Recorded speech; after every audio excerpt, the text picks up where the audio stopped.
All righty. Anyways, let's jump into our three pack. So this is the time of year we're doing, and Amy alluded to, business plans and the times that we're starting to focus on our business plan for 2026. I do think that if you're not using a CRM, that definitely should be at the top of your business plan. I'm just telling you, people who use it, Nick, how many top producers have we met with over the years that just say, man, and these are top producers. These are the ones that are doing 50, 60, 70 deals a year consistently over 10 years. And they're like, I wish I would have started with a CRM because now I got to go back and Yeah, and put all these people into a CRM. Way too many. It's a definitely one of the more, let's say, bummer conversations we have to have, especially when the market turns a little bit faster than the agent's anticipating. They're looking back at those past sales that they've had. They've not kept those relationships. They're not dripping on them with their CRM, and it's a lot of work. But the best time to have a CRM was yesterday. The second best time is today. So if you don't have one, get started on it. And this is a good time of year to start working on it. All right. So with that, we're going to talk about protecting your time. So for me, it's all about time management, and I try to break it down and make it as simple as possible. But, when I take a look at and I plan each week, the most important activities that I do are what we call our green time or our money-making activities or our revenue-generating activities, those things that are specifically designed because it's easy, for as humans, we take the path of least resistance. And the path of least resistance is I show up in the office in the morning and hop on Facebook and check emails and things that are important, things that have to get done. But if I spend my entire time doing, red time activities and activities that aren't producing any kind of revenue, I can stay busy, but I'm not making any money. So identify, and this is where you start. Identify what are your top income producing activities that you do. Is it open houses? Is it networking events? For me, it's prospecting and picking up the phone call and setting aside time each week to just go through my CRM and make those phone calls and reach out and I like to schedule them in my calendar. I have certain times during the week that I do certain activities that are specifically and solely designed to generate income, whether it's my prospecting time, whether it's, every Thursday and Friday, I try to make sure that, I'm doing something during lunch with a client or just whatever. But just identify what those things are. Make sure you do them each week and put them in your calendar. Yeah, I mean, industry, we call things KPIs, right? Key productivity indexes and what you're looking to stay. Don't confuse being busy with progress. I think that's the most important thing. We can be busy, but it doesn't mean that we're moving the needle. And I think that's real important because when you talk to somebody and you say, hey, Mike, how's your day going? Oh, I'm so busy. Well, those are the wrong things to be telling yourself. What you always want to be doing, obviously, is being more productive. But to the point of identifying those things, I'm always a DISC assessment fan.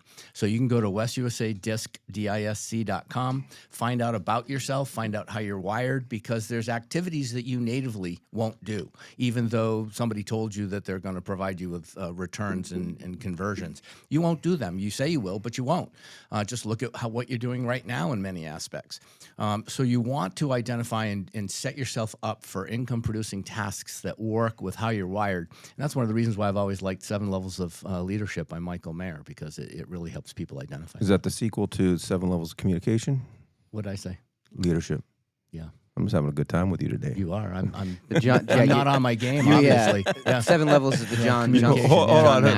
Todd's not on his game, and Marge Lindsay just walked in. Yeah. So, oh boy, it's going to be a rough one for you, pal. Yeah. Sorry. Your turn, Nick.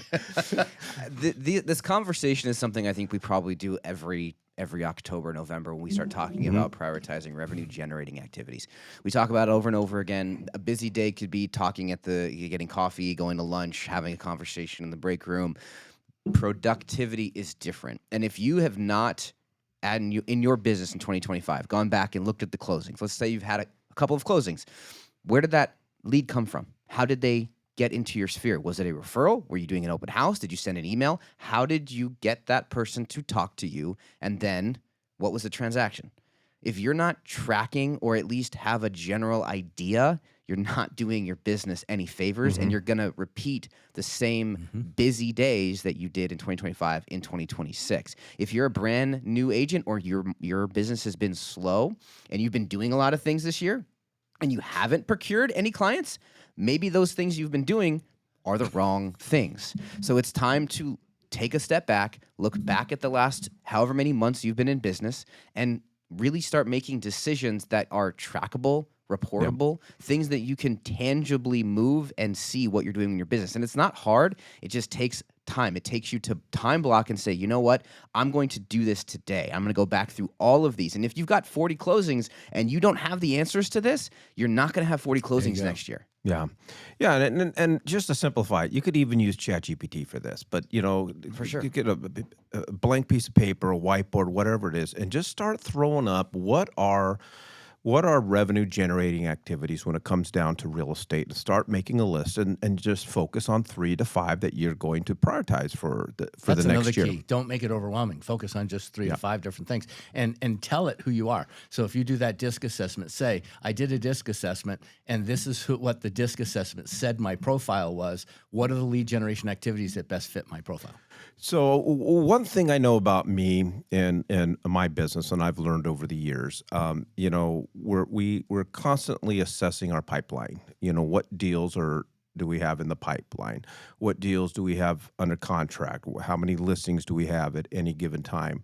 And if I sit down at any given time and I look at that pipeline and the pipeline is weak, I know that I am not picking up the phone, because my phone activity is a direct, or my pipeline, I should say, is a direct reflection of my phone activity. And so sometimes it's just a good reminder. Okay, I gotta get back to working the phones. When we're talking about revenue generating activities, if you do not like to pick up the phone and call people, I don't know how, and I say this well, No, I I don't know. say I anything in a know. loving way, but I say this with all due respect.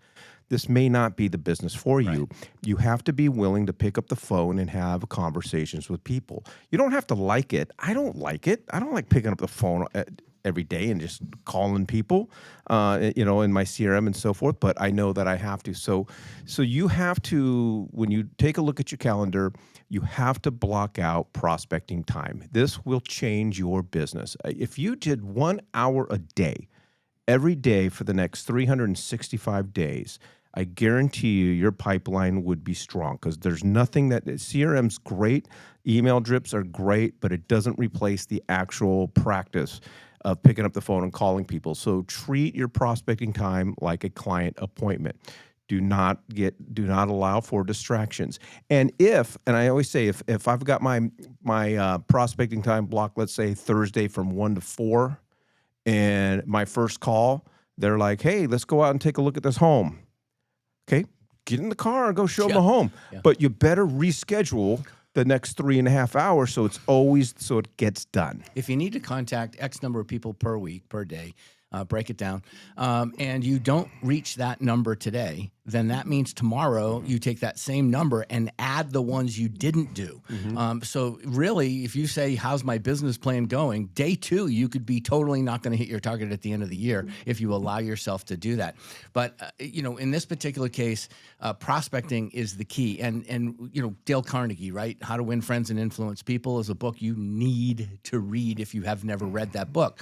But even more than that, stop trying to manipulate people to get them where you want them to be. So in essence, you want them to tell you, "Hey, I want to go buy a house." That's what you want, right? Or sell my house. But the point is, they do business with people who show they care about them. And so, really, prospecting is designed to create relationships, not to persuade someone for an appointment. At the point in time when they're ready for that, they will introduce that appointment all by themselves. Now, our fearless leader, Clint Fouts, has always said to everybody, don't be a secret agent. You've got to remind people you're in real estate. But at the same token, you have to have those conversations with people that show them that you care about them, that you have a rapport built.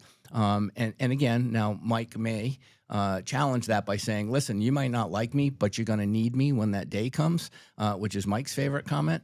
And that's okay too. But if you're working your sphere of influence, you've got to create that relationship, that rapport. Yeah, I think whatever the emotion that person has for you, the goal is to, when they're ready on their timeline to buy and sell, they're going to call the person that they have the most confidence in doing the best job for them, Right. whether they like you or they don't. I do want to just take a second and be this guy. Mike had mentioned calling and prospecting on the phone. We just want to be super clear. When you're calling those that are already engaged with you. You're working. Open houses, you're building your list through people opting in to be contacted by you. Cold Look at calling, you sound like a broker. I know. Cold calling expires and FISBOs. That's not what and I was referring to. 100%. Thank you And for that's why I just want to clarify, because we've got a lot of agents who think that is what is being talked about. I wouldn't say at West USA, but at other places. There's a lot of swirling things happening in our industry, and one of those things is the DNCTCPA issue.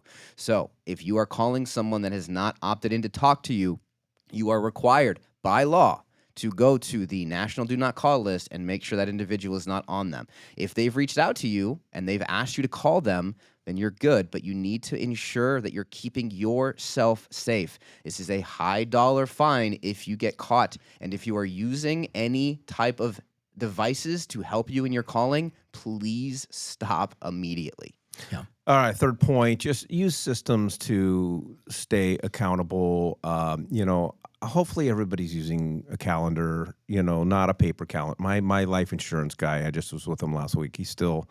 Fast said he's still got a Fast said paper he's calendar. 95 years old. I know. though. He's like, don't send me a calendar invite. And I'm like, listen, pal, if Marge Lindsay can use technology, then you can too. But anyways, leverage digital calendars, task reminders, and this is the thing I want to get to with going back to the CRM and what Amy was saying.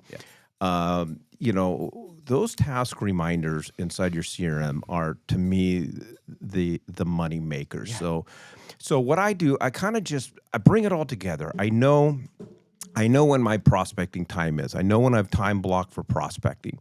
So when I am entering a note into my CRM and I know I need to follow up with someone, I'm setting up that task reminder so that I get notified during my time blocking period, my prospecting time. So typically for me, it's Thursday mornings is my big one where I'm following up with everybody in my CRM, and I open up my emails and there's all my task reminders, and I already know who I need to call during that time. Yeah, I mean, that's the most important thing is really staying diligent. We don't have an employer or a sales manager or somebody over us to make us do the things that we don't want to do. A friend of mine said, what's your big why? And the why is the what makes you do what you don't want to do when you know you need to do it.